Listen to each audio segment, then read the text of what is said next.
To make fresh butter, you need only one ingredient. You need double cream. And double cream at room temperature. This one is a bit of old cream, that's how I call it really, that you might, well, you can see already it has started to seize a little bit. That's when you get pretty cheap cream because it's close to the date. So, you know, save a bit of money, you can use it. As long as it doesn't smell bad, there's no problem with it at all.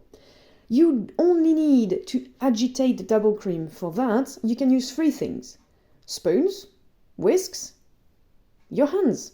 Give them a really good clean and a scrub under the nails if you want to use your bare hands, but you absolutely can turn your hand as a loose whisk and just go for it. It works much faster and much better because the heat is key, and the heat from your hand will actually warm up the cream very gently, which will make it turn into whipped cream, then into butter much quicker. Now, I chose an aluminium dish, but something that transfers heat, because of course you will hold the dish with your warm hand. You can put your entire arm or your body around it as well. So in any case, that aluminium, glass, pottery, anything like that will transfer the heat to the cream. So if you hold a smaller dish by the bottom, you can also warm up the cream. Just if you are like me, having very cold hands, maybe give them a wash with very warm water. Right, so today I'm going to start by the whisk, and actually I start by the whisk and carry on with the spoon. I'll go clean my hands. Here we are. So now I have my little whisk and I have my clean hands, and I'm going to try to film and whisk at the same time. So that's going to be an adventure. I would recommend you to hold on to the dish with one hand and whisk with the other. What I'm going to do is I'm going to hold it with my belly. So you can whisk the cream in any case, and you will very quickly realize that it begins to make some little bubbles. I know my cream didn't start liquid, it was a little bit seized. Again, it will just take a little bit longer for you to achieve that. But that's no problem, you can use very fresh double cream as well. So I will carry on doing that until I reach stiff peaks. That's already a little bit thicker. Right, about 2 minutes. I gave up after about 1 minute of using the whisk because I wanted to go super fast. So there's nothing faster than the warmth from your hand. Right, so I had my very clean hands, scrubbed nails, and you can genuinely just make a whisk of your hand. And can you see how now my cream is already much thicker? I did that for about maybe 30 seconds, maybe 50 seconds, less than a minute. And now I'm just going to carry on doing that until I reach a point where you really can see stiff peaks, and you would call it, well, that's what it is now. Here we go, look at that. A whipped cream. It doesn't take more than between 30 seconds, even sometimes less, a few seconds to a few minutes to actually make your whipped cream. If I wanted to make a sort of, say, chantilly cream, I would add, just before that stage, a little bit of sugar and a little bit of vanilla essence.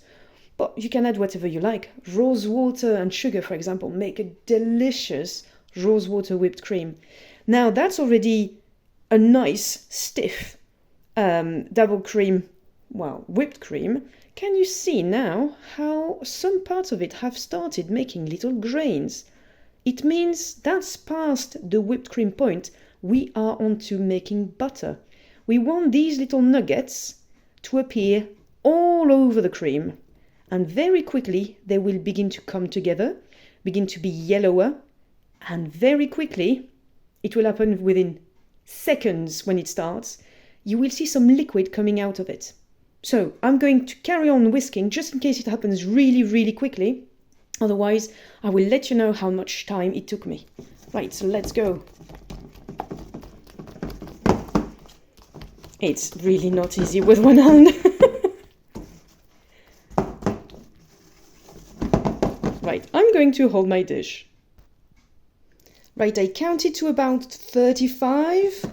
You might take a bit more time, a bit less time, but now everything is really crumbly. Right, so I would scoop everything that's on the side that might still not that grainy. Scoop everything, put it in the middle, carry on. You're really close to making butter. Again, I'm gonna hold my dish, so I will pause for the moment. Woohoo! I counted to exactly 32 until this stage arrived. So now, as you can see, it's a bit yellower than the cream you had before. You can see how white it was a little bit there on the sides. So it's getting yellower, really crumbly. And if you use your hands or if you use something else, the whisk or your spoon, and you actually feel the consistency, it suddenly feels a little bit wet. Really damp. Like if you squeeze it, you will very quickly see it doesn't have a structure anymore. You are now extremely close to making butter. If you carry on for a few seconds, you will see the butter coming together on one side and the buttermilk, the liquid that comes out of the butter that you can use to make delicious pancakes, scones, patisseries, everything like that, or to drink really. You will see the buttermilk coming down in and out, well, in the dish, out of the butter. Let's see if I can show you straight away just by doing this, because it's so close. I really would like you to see how it happens.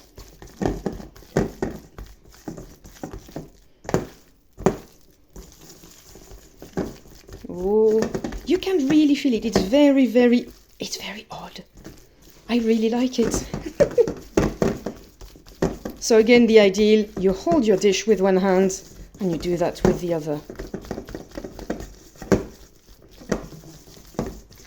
I think unfortunately I will have to hold my dish. Let's try this. Oh yeah, you will probably begin to see some water coming out. There we go. Well, some water, some buttermilk really. There you go, there's some at the bottom of the dish now. But you want a real clear puddle of it. Can you see there's a little bit here now? The butter is yellow again, but it hasn't really glued together yet. So you can help it by really squishing. And now, look at that. It really is the buttermilk that you get out of there. So I would carry on a little bit, and the more you stir it, actually you massage it, malax it with your hands. Can you see now it's staying in a nice little bowl of butter, and you have all your buttermilk at the bottom. So I want all of these grains to look like this, all of that to come together. Let's do it.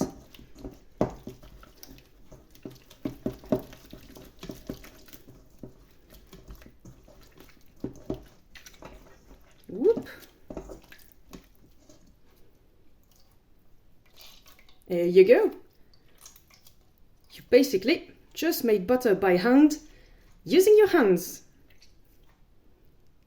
Wonderful. Make sure you scoop out all the little bits. You don't want to lose any of that precious butter. And can you see, when you squeeze it still a little bit, you might hear and you might see a little bit of buttermilk carrying on, just dripping out. So try to do that. Try to use butter pads or use your hands, use a spoon, squeeze the buttermilk out. You don't want any buttermilk to stay in your butter, because that's what will get it to go rancid. Butter is pure fat, so it won't go bad, but if there's even a little tiny bit of buttermilk inside, that will go bad even in the fridge within 3 days to a week. So you really need to make sure you wash your butter. So if you are happy that all your buttermilk is in there, that you have all your little pieces of butter, we are going now to wash this in icy cold water. There you go. You don't need that much water. Pop your butter in that cold, sometimes icy water, and rinse it. Can you see every time you squeeze it, there is a bit of buttermilk coming out. There's not that much left in that butter, which is good. So just do that. Squeeze it, give it a really good massage in cold water, and make sure the water runs clear. It means Make sure that you do that. Change the water again, sometimes 3, sometimes 4 times, making sure that the last time you wash your butter in the water is almost clear. Mine is not too bad, but you see, it really became cloudy, right? So it means I'll do that one more time. But I'm pretty happy with this. Now, as it's cold water, of course, the butter will come together much more easily and much nicer. So you can shape it as you like. You can have a bowl of butter. You can have 2 butter pads, and you can make decorations. You can use molds. You can shape it into anything you like. And mainly, you can flavor it. You can dry it a bit, add a little bit of salt, mix it in all together. You can make cinnamon butter with a little bit of sugar, caster sugar, and some cinnamon powder. Mix it all together, put it in the fridge, and next time you have some pancakes or maybe some toasty tea cakes, you can have cinnamon butter with it. Absolutely delicious. But frankly, my favorite is salted butter, or just what we called in the 16th century sweet butter. It's just that. You just made sweet butter. It means just plain butter, unsalted. And frankly, it tastes much nicer than when you can buy it in the shop. So I hope you enjoyed that and that you will have a go. And, well, enjoy your butter.